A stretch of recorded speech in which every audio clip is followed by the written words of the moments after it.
Good day, good people. So glad that you all are tuning in, and as you know, and as I've said in previous videos, this is a space where we uplift our stories, we uplift information in order to really just embrace our journeys, right? Our journeys of self-discovery, self-awareness, and being able to make the most out of every experience that we've been through. With that said, I'm so excited over the next few weeks to share information with you concerning attachment.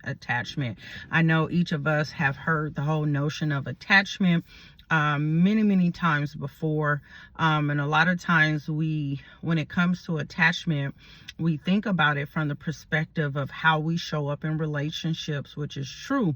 But a lot of times when we are observing some of the complexities or just the natural nuances of relationships, we kind of reduce it to personality or preferences, my likes or my dislikes in relationships. And while those things are true, that is not the only thing that influences how we show up in relationships. And specifically, one of the things that I would like to lift up today is that the very first relationship that we had in our lives, which was with our mother or whomever our primary caregiver may have been, really helped to shape how well we are able to cultivate and maintain meaningful connections in our relationships, how well we are able to connect emotionally with someone else. This was founded and this was crafted and shaped by that very first relationship in childhood.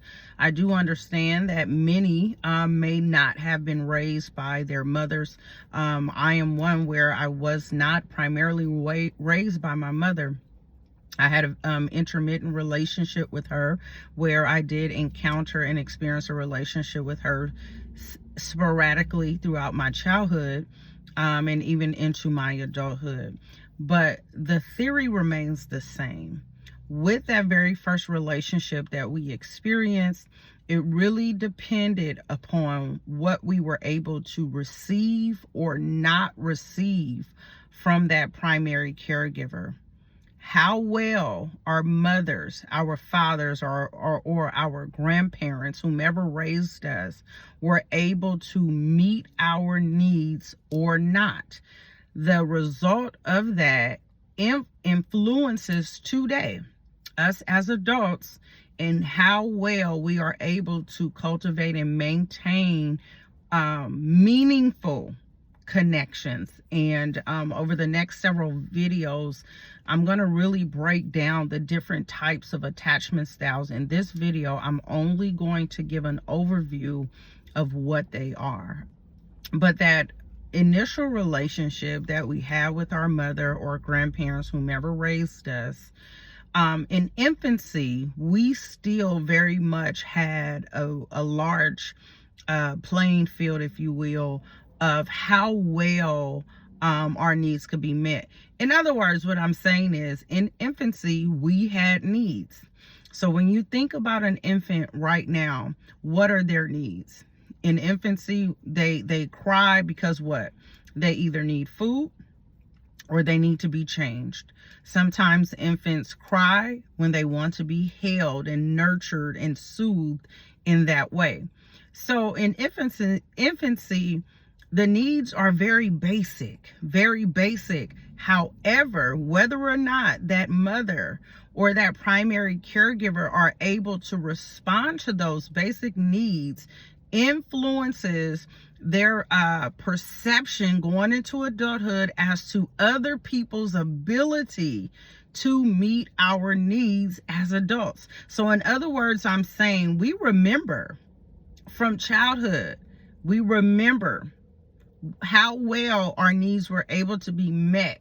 And this helps us to understand, and it teaches us whether or not we can trust other people or whether or not we cannot trust other people. So let me give you some examples.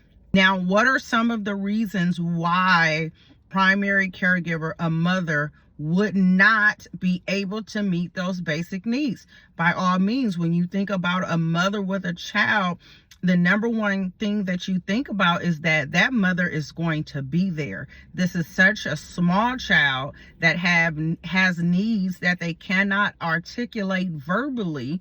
The only thing that they can do is respond with crying in most cases in order to get their needs met. And so what are some of the scenarios that will cause a mother or a primary caregiver not to meet the needs of an infant?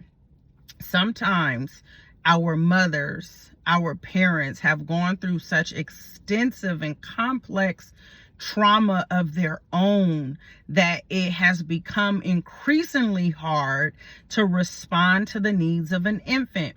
And so they may do it sometimes.